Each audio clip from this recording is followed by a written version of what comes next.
आप देख रहे हैं डार्क फाइल्स। तो चलिए बढ़ते हैं आज की इस कहानी की ओर। काफी दिन इधर उधर बैठकर गुजारने के बाद मेरी नौकरी लगी, जिससे मैं और मेरे परिवार के सभी लोग काफी खुश थे। मगर दिक्कत की बात तो ये थी कि मेरी नौकरी हमारे शहर से काफी दूर एक छोटे से गांव में टीचर की लगी थी, तो मुझे अपने गांव से दूर उस गांव में जाना था। इस बात को लेकर मेरे घर वाले काफ़ी उदास थे, मगर किया भी क्या जा सकता है, मुझे ये काम करना ही पड़ेगा। काफ़ी देर घर वालों को समझाने के बाद अगले दिन सुबह मैं ट्रेन पकड़कर छायापुर गांव के लिए निकल पड़ा। मैंने सुबह 9 बजे वाली ट्रेन पकड़ी थी और मैं शाम के 7 बजे छायापुर गांव पहुंच जाऊंगा, जिस कारण माँ ने मेरे लिए टिफ़िन दिया था। काफ़ी घंटे ट्रेन में गुजारने के बाद ठीक शाम के 7 बजे मैं छायापुर गांव पर उतरा तो अंधेरे ने उस गांव को पूरी तरह से घेर रखा था। वो स्टेशन काफ़ी छोटा और सन्नाटे में डूबा हुआ था। उसमें मुझसे थोड़ी ही दूरी पर बस मुझे एक आदमी ही दिख रहा था, जो एक टॉर्च लाइट लेकर खड़ा था। उस आदमी को देखकर मुझे लगा कि वो स्कूल के हेड मास्टर हैं, उस स्कूल के जिसमें मेरी नौकरी लगी थी। क्योंकि यहाँ आने से पहले मेरी उनसे फ़ोन पर बात हुई थी, तो उन्होंने कहा था कि मैं तुम्हें लेने स्टेशन आ जाऊँगा और तुम्हारे रहने का इंतज़ाम भी कर दूँगा। तो मैं चलकर स्टेशन पर खड़े उस आदमी के पास गया तो उस आदमी ने मुझसे कहा, भाई साहब आप ही हैं कुंदन? उस आदमी की यह बात बोलते ही मैं समझ गया कि यही हेडमास्टर अशोक हैं। इस पर मैंने बोला, हाँ मैं ही हूँ कुंदन, हेडमास्टर साहब। जिसके बाद हम चलकर स्टेशन से बाहर निकले तो बाहर भी काफ़ी ज़्यादा सुनसान और सन्नाटा था। इस पर मैंने हेडमास्टर साहब से कहा, क्या बात है, इस गांव में इतना सन्नाटा क्यों है? गांव का कोई आदमी भी नहीं दिख रहा। जिस पर हेडमास्टर साहब ने कहा, यह गांव रात के वक्त कुछ ठीक नहीं है। लोगों का मानना है कि अंधेरा होते ही इस गांव में आत्माएं अपना डेरा जमा लेती हैं और लोगों को अकेला पाकर उनको मार डालती हैं। हेडमास्टर साहब की ये बात मुझे कुछ हजम नहीं हुई, क्योंकि मैं इन सब बातों पर विश्वास नहीं करता था।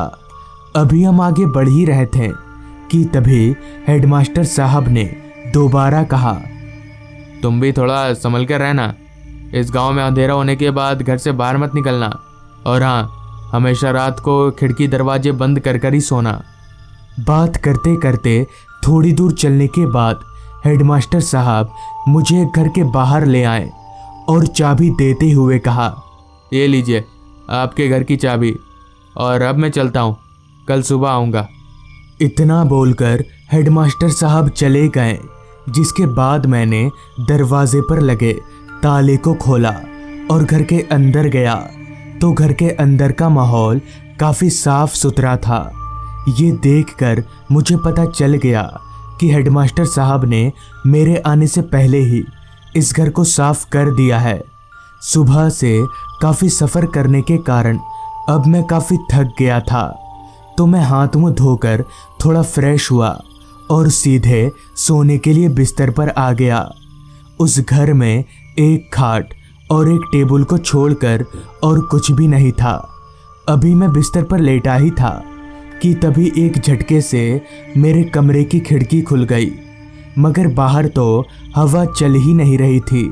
तो फिर अचानक खिड़की खुली तो खुली कैसे, ये सोचकर मैं बिस्तर पर से उठा और खिड़की के पास गया तो सच में बाहर थोड़ी सी भी हवा नहीं चल रही थी। तो मैं खिड़की से झांककर आसपास देखा, मगर कहीं भी कोई नहीं था। जिसके बाद मैंने वापस से खिड़की लॉक किया और सोने के लिए बिस्तर पर आ गया। जिसके थोड़ी देर बाद ही नींद ने मुझे अपने आगोश में ले लिया। फिर मेरी नींद मेरे दरवाजे पर हो रही दस्तक से खुली तो मैंने अपनी घड़ी में वक्त देखा तो वक्त हो रहा था रात के 1 बजे का। इतनी रात गए दरवाजे पर हो रही दस्तक से मैं थोड़ा हैरान हो गया कि भला इतनी रात को कौन होगा। और हेडमास्टर साहब ने तो मुझे रात के वक्त दरवाज़ा खोलने से साफ साफ मना किया था। फिर मैंने कुछ देर तक उस दस्तक को नज़रअंदाज करने की कोशिश की, मगर वो दस्तक लगातार मेरे दरवाजे पर होए जा रही थी, जिससे तंग आकर मैं बिस्तर पर से उठा और चलकर दरवाजे के पास गया और चिल्लाकर पूछा, कौन है बाहर?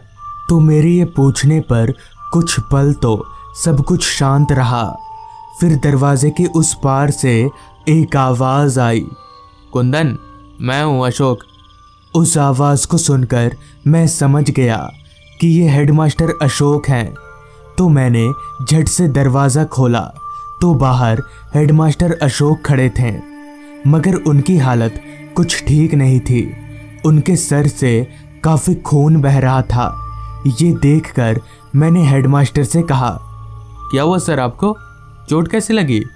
इस पर हेडमास्टर साहब ने कहा, वो मैं घर जाते वक्त गिर गया, जिससे मुझे काफ़ी चोट आ गई और मैं घर ना जाकर तुम्हारे पास ही आ गया। जिसके बाद मैंने हेडमास्टर को बिठाया और उनकी मरहम पट्टी की। मरहम पट्टी करने के बाद मैंने मास्टर जी को सोने को कहा तो वो भी सो गए, जिसके बाद मैं बिस्तर ज़मीन पर लगाकर सो गया। मैं इतना थका हुआ था कि मेरे बिस्तर पर लेटते ही नींद ने मुझे अपने आगोश में ले लिया।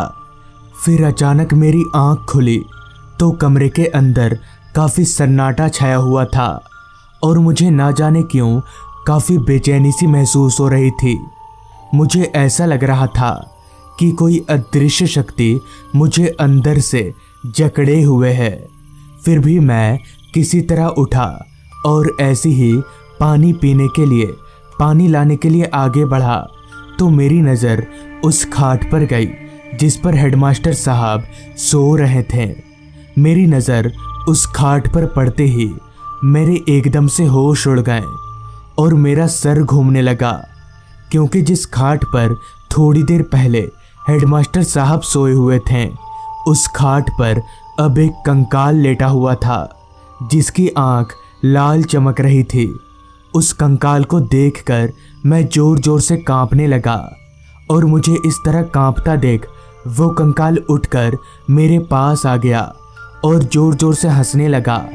उस कंकाल को इस तरह हंसता देख मेरे हाथ पैर फूलने लगे कि तभी उस कंकाल ने एकदम से मेरा गला पकड़ लिया। मैंने किसी तरह हिम्मत जुटाकर उसके हाथ से अपना गला छुड़ाया और भागकर घर से बाहर निकला और उसी रास्ते की तरफ दौड़ने लगा जिधर से मैं आया था।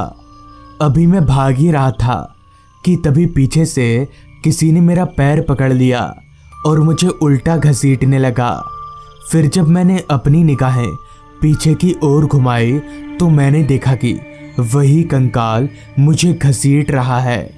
अब मैं अपने बचने की उम्मीद खो चुका था और मैं अपने आप को मरा हुआ मान चुका था कि तभी मैंने जोर जोर से चिल्लाना शुरू कर दिया कि तभी मेरे चिल्लाने की आवाज़ सुनकर वहाँ 2-4 लोग मसाल लेकर आ गए, जिनके आते ही वो भूत हवा में धुआं हो गया। फिर मुझे पता चला कि ये रात को गांव की पहरेदारी करते हैं, क्योंकि हर रोज इस गांव से एक आदमी गायब हो जा रहा है। ये सुनकर मुझे पता चल गया कि ये काम उस भूत का है। तब मैंने अपनी पूरी आपबीती उन सभी को बताई, जिस पर उन्होंने कहा, क्या बोल रहे भाई साहब आप? हेडमास्टर अशोक तो कल रात को ही लापता हो गए थे और उनकी लाश आज सुबह ही मिली थी। ये सुनकर मैं दंग रह गया कि हेडमास्टर अशोक भी भूत थे। तो दोस्तों, ये थी आज की कहानी। अगर आपको ये कहानी अच्छी लगी हो तो चैनल को ज़रूर सब्सक्राइब कर लें। तो मैं आपका दोस्त आर्यन जल्द ही मिलूँगा आपसे ऐसी ही एक कहानी के साथ।